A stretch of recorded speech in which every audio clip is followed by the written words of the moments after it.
State government का policy को लेकर के, बैन को लेकर के क्लियर विजन नहीं था और 2004 से अगर वो किसी मेमो का रेफरेंस दे रहे थे तो 2004 के बाद में अभी तक कभी उन्होंने ऐसा कोई स्टेप नहीं लिया कि 2 दिन 3 दिन बैन रहे मटन और फिश और चिकन। और कोर्ट ने ये भी बोला है कि चिकन और फिश में क्या डिफरेंस है। अगर किसी की भावना को आहत हो रही है या किसी को फील हो रहा है तो फिश और प्रॉन्स वगैरह तो अलाउ हो रहे हैं, even eggs are allowed, whereas उन्होंने चिकन और मटन को बैन करने की बात कही है। These are the major grounds on which Bombay high court has revoked the order of the state government and only 1 day is allowed. अगर अहिंसा को लेकर के किसी समाज को, हिंसा को लेकर के किसी समाज में की भावना आहत हो रही है तो फिश अलाउ करना और एग अलाउ करना जो कि हर चौराहों पर बिकते हैं, इस पर हाई कोर्ट को समझा नहीं पाई सरकार, इसलिए सरकार को मुंह की खानी पड़ी हुई है और बीएमसी ने ऑलरेडी अपना सर्कुलर वापस लिया था। आज महाराष्ट्र गवर्नमेंट ने भी अपना स्टैंड क्लियर नहीं कर पाई और इसी वजह से ये बैन हटा दिया गया है। हाई कोर्ट बॉम्बे ने इसको रिवोक किया है।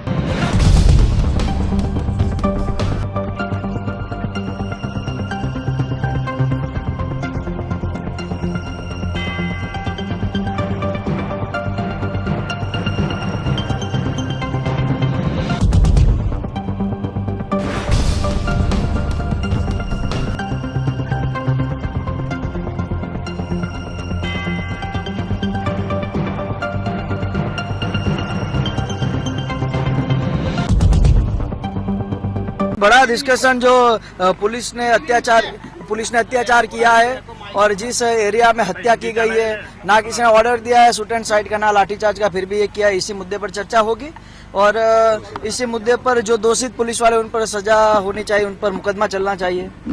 आपने किस को छुड़ाया है जो उसने पुलिस को गिरफ्तार किया है, जो पाटीदार समाज के लोग हैं? आपके समाज से कितने लोग वकील आगे आए हैं और छुड़ाया कि चलो हम? पूरे समाज से कई वकील हमारे साथ है और जो बच्चे की हमने जमानत करवा कर बहाला है, उन लोगों ने हमें जो जिस प्रकार कस्टडी में उनसे नुकसान हो रहा है, उन लोगों ने बोला है कि बहुत बुरी तरह से मारा गया है। हमने ना बस को जलाया है, हम तो घर में बैठे तो घर से उठा लिया और 307 का मुकदमा हम पर दाखिल कर दिया और इस प्रकार केस चला रहा है। हार्दिक जी, ये केशु बाबा के साथ मीटिंग हुई सीएम से पहले मिलने की, पहले ये बैठक, क्या कहना चाहेंगे इस बात? नहीं, हमारे वडील हैं और समाज के आगेवान है, उनके आशीर्वाद लेने आए थे और सही तौर पर उन्होंने हमें आशीर्वाद दिया। पारिवारिक तरीके से मिलने आए थे और उनके आशीर्वाद हमें इस आंदोलन में सफलता दिलाएंगे।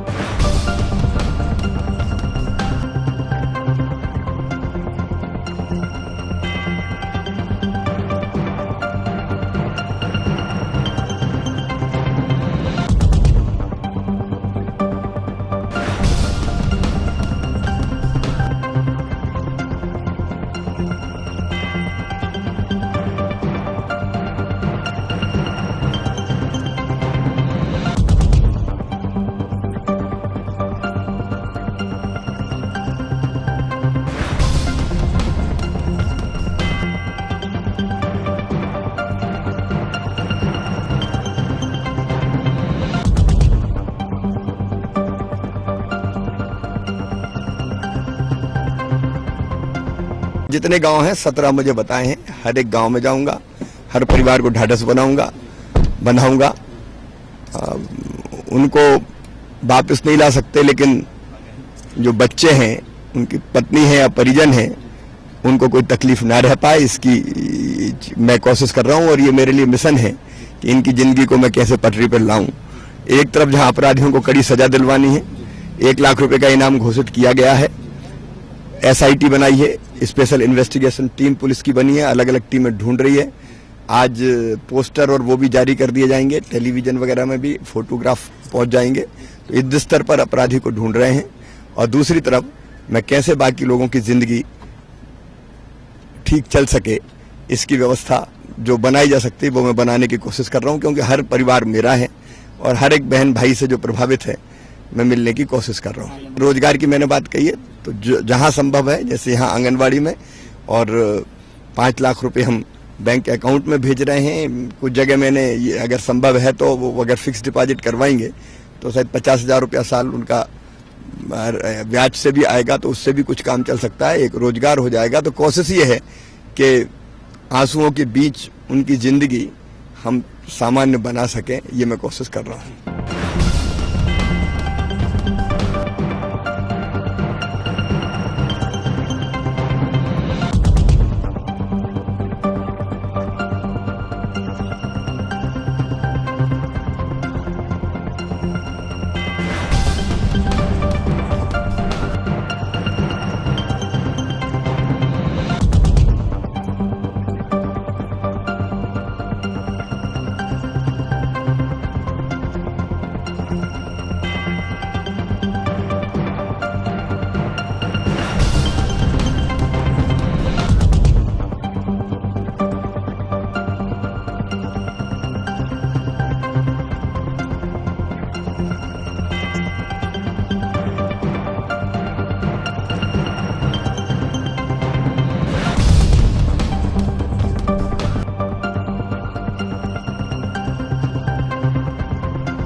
Today our ambitions are extremely high. Both the President of the United States and the Prime Minister have now set a very ambitious goal for bilateral trade to increase it 5 times from 100 billion to 500 billion over the next few years. And this is to defy a situation where the world itself passes through turmoil. The policy direction of the last few months has been that we've opened up in sector after sector, inviting investment. So our defense sector today has been opened up. A very large number of joint ventures are being entered into. The state is actively encouraging them. And we hope that from being only an exclusive importer of these products, we also start becoming a manufacturer of these products. It's only then that the Make in India becomes a reality. We've opened up for infrastructure investment in the railways, so that India can transform our railways, which has been traditionally a very powerful mode of travel in India, into a world-class railway itself. And therefore the emphasis has been to use the present global situation and the fiscal space that it allows us to divert a large part of our national resource into infrastructure, highway construction, ports, modernization of airports, railways, to divert it into irrigation. And these are the sectors where we are making this emphasis into. There would be a very large number of US investors in infrastructure, into the other financial markets in India, into areas of clean energy, which is a huge program. We have the largest program globally as far as clean and renewable energy is concerned, into areas such as hospitality. And therefore, on the strength of these sectors where we can get the investment. India is a society, let us remember, besides being a net importer of areas where global prices are falling, there is a huge space still for infrastructural investment. And this space to the investor also provides a large amount of return. And it's therefore extremely important that we utilize the current opportunity in strengthening those parameters of real economy as far as India is concerned. And it's extremely necessary. For that, we need to have several internal changes in India. We need a change in India in terms of quick decision making. We need a change in India in having a stable policy regime. We need a change in India in having a very predictable taxation system.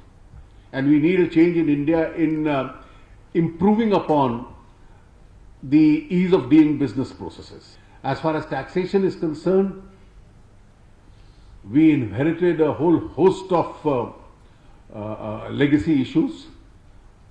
Many of them have been resolved, and hopefully we are trying one by one, either through governmental decisions, legislation, or even accepting judicial mandates, to put each one of those issues to rest, so that from a regime which had earned an adverse reputation as far as the taxation systems of the country are concerned, we can evolve into one of the fairest and predictable taxation regimes in India. The Prime Minister's visit later this year, in a few weeks from now, is being keenly watched, and I'm sure this destination which has been set from 100 billion to 500 billion would very soon be a realizable destination.